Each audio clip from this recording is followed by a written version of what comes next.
So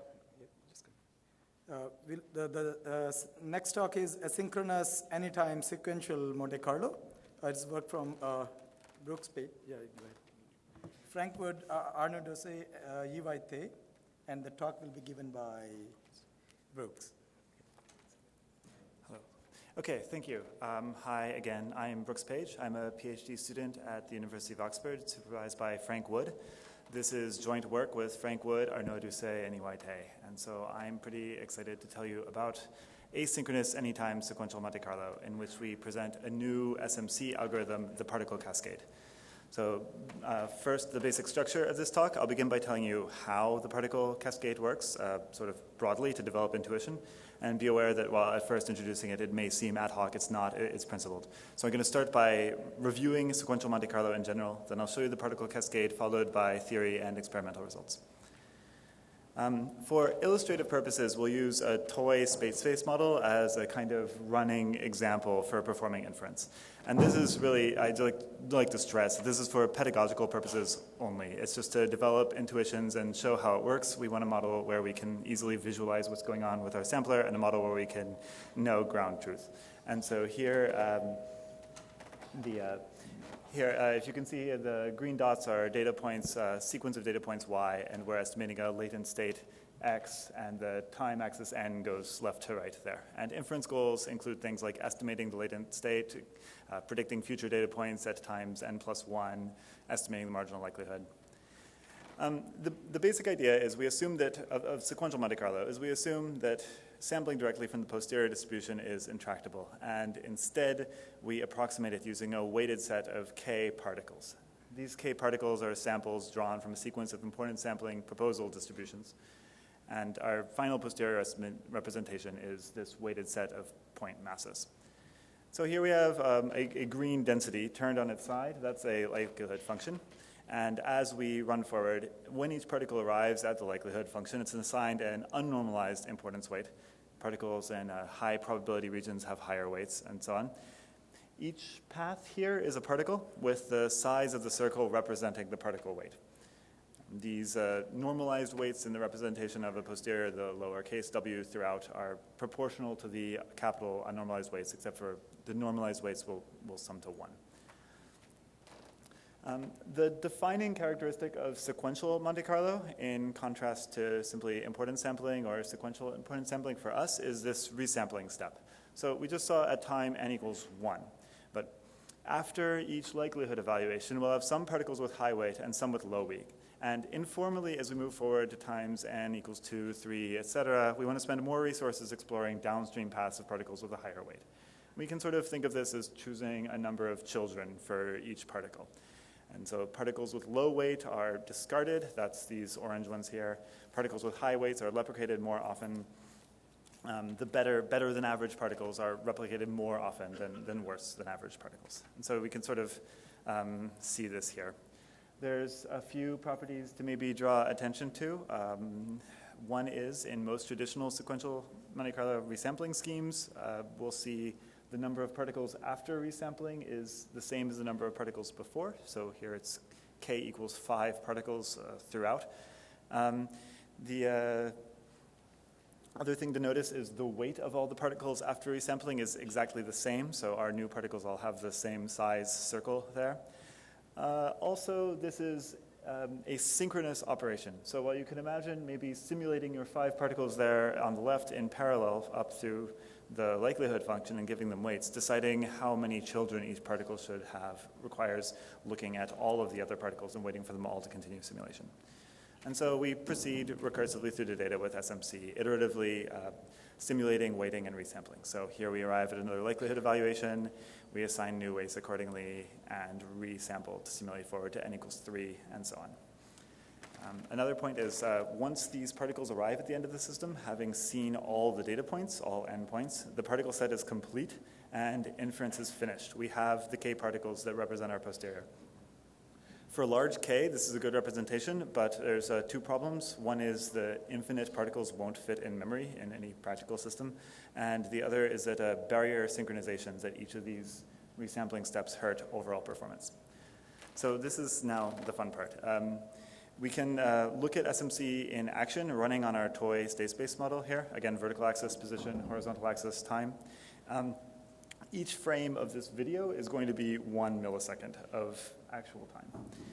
And it's running? Yeah. So the blue lines show particles which are currently running. The orange lines show particles which have terminated. And so at each time slant, at each data point, we see many particles simulated, only a few of which then end up being resampled into the next time step. Most of them die off. And so we notice that we move in lockstep from n equals n to n plus 1, the different data points. Then these black lines represent the final posterior distribution. Another thing to note is the effective sample size at the far right is pretty high. We have a lot of little lines there with similar weights, whereas back at the very beginning, we've now had a kind of degenerate particle set where most of the mass is only on maybe 3 of the particles. So let's try to address some of the shortcomings here, right? So forward simulation trivially parallelizes, and this is the sort of thing where you're simulating a bunch of particles at once, and you can do this with par4 in MATLAB or PMAP and functional programming languages. And if you've implemented sequential Monte Carlo before, you've probably done this because it really just feels obvious. But the resampling step is this global synchronous optimization where none of the particles can proceed to the next data point until they're all ready. So what we do is we introduce the particle cascade, which is a fully asynchronous alternative to SMC. And so we replace the resampling step with a branching step. We launch particles asynchronously, continuously. And then as each particle arrives at an observation, we choose a number of offspring based only on the particles which have arrived so far, and then continue immediately. We don't need to wait for all the particles to arrive. We only need to track the average weights at each observation to do this, and we can compute these online efficiently. So running through another schematic now. Instead of starting k particles at once, we now start 1 particle at a time. Each particle receives an unnormalized weight when it reaches a likelihood evaluation. So far, these are the same unnormalized weights that we had in sequential Monte Carlo.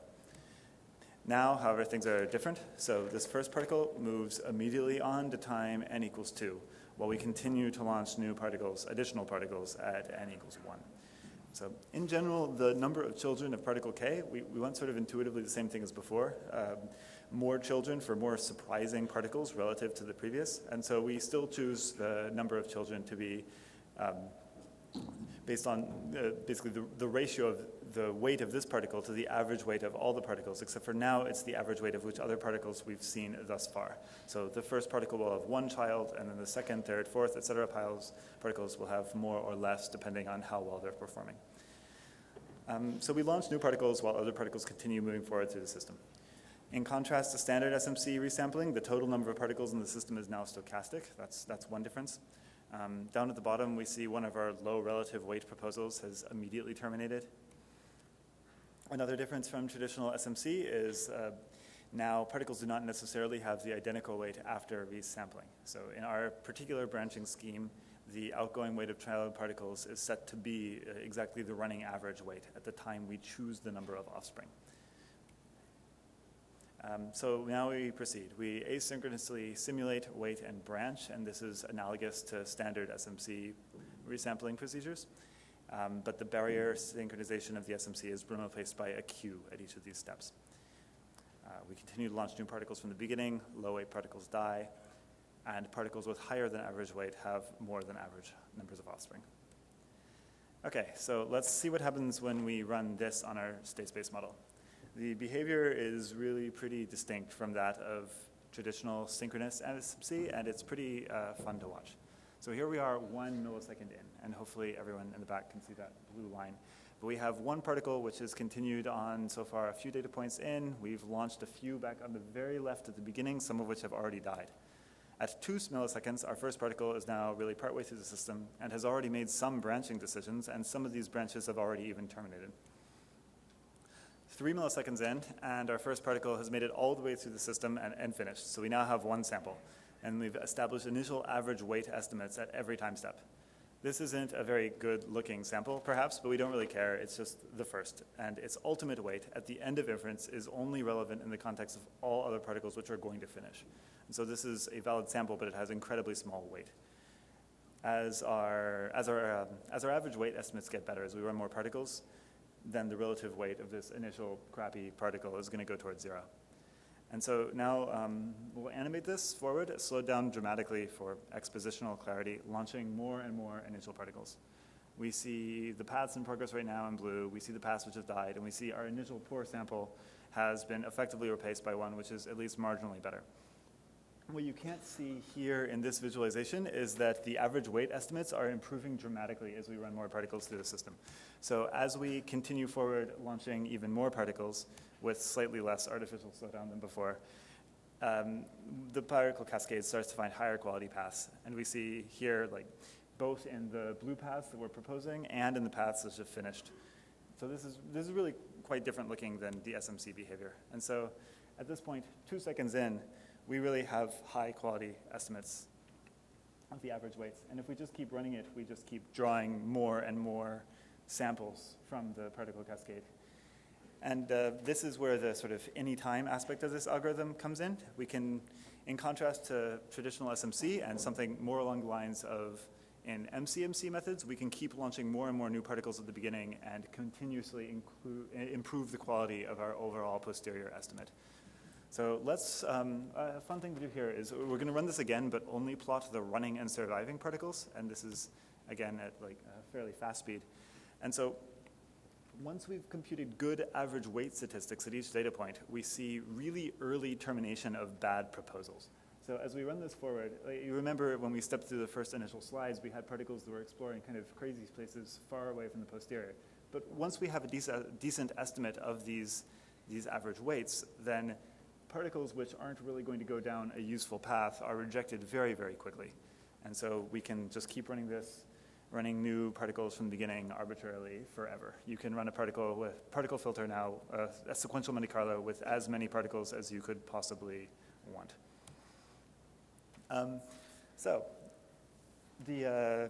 This maybe sounded like we were just making up some branching rules or whatever, but it actually gives rise to like a valid estimator with really nice statistical properties that resemble those of traditional sequential Monte Carlo.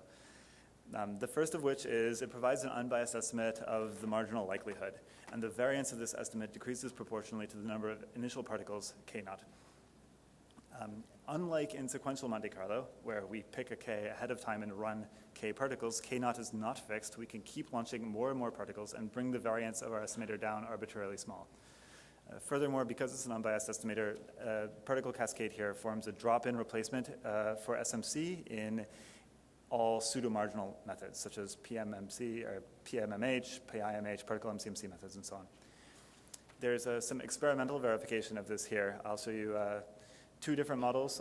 This is the vertical axis is the log marginal likelihood, and the horizontal axis is the number of particles.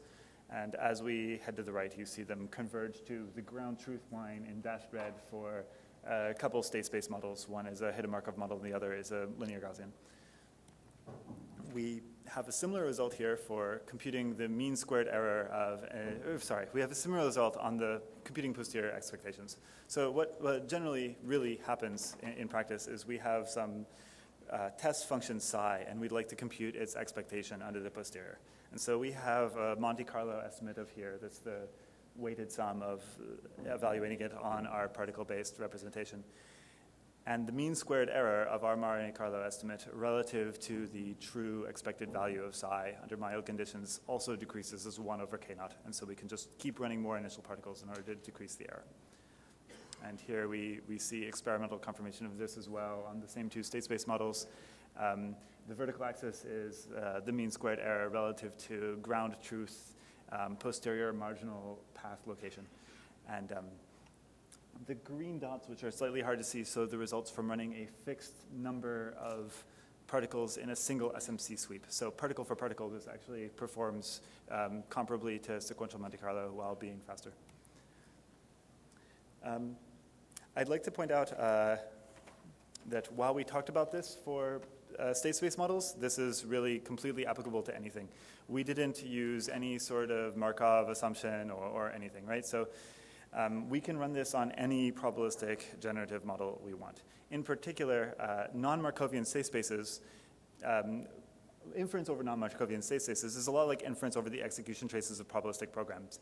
And the two examples we just showed experimental results for were written in probabilistic programming languages, and two reference implementations we have so far, the particle cascade, are written as inference backends for probabilistic programming languages, Anglican and probabilistic C, that we're developing at Oxford. A couple quick slides showing scalability. As we run this, we can run more and more particles over and over and over again. So here we show kind of how the particle count rises over time, comparing the particle cascade to running particle MCMC methods or running a single large batch of SMC. And this is in probabilistic C, so each particle is running as a separate process, is the parallelization method. And so we sort of see a bursty output from the particle MCMC methods here, and a single large burst from SMC, whereas the cascade takes a little bit of time to ramp up as it has a lot of particles in the system, and then it just continues to push them out. The other thing I'd like to highlight for scalability is relative to methods that are based on SMC, where we have the global synchronous resampling operation, this scales fairly seamlessly to larger core systems. So here, the vertical axis is time required to draw a single sample, and the horizontal axis is number of cores on a machine here. So this is tested on a 2, 4, 8, 16, and 32 core machines.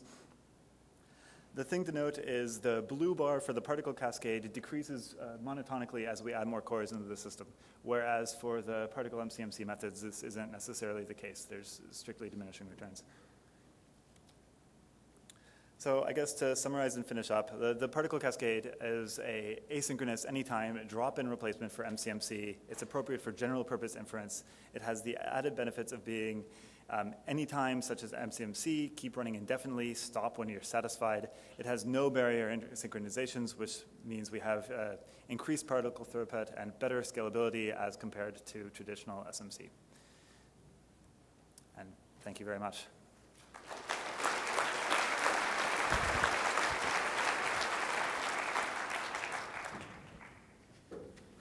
We have time for one question. Can the next speaker come up in the meantime, please?